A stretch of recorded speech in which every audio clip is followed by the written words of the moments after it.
সত্যের সন্ধানে জনতার আদালত, সত্যকে উপস্থাপনে জনতার আদালত, অন্যায়ের বিরুদ্ধে প্রতিবাদী কণ্ঠস্বর জনতার আদালত, নিপীড়িত মানুষের শেষ ভরসা, সাধারণ মানুষের জনতার আদালত,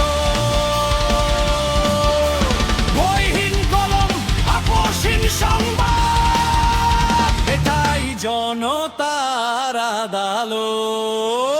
মিথ্যার বেড়াজাল ভেঙে সত্যের আলো ছড়াতে পাশে আছে জনতার আদালত।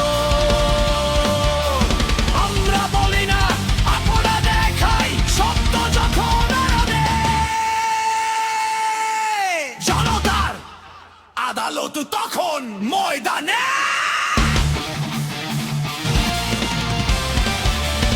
আমাদের লক্ষ্য একটাই, নিষ্ঠুর সত্যকে সামনে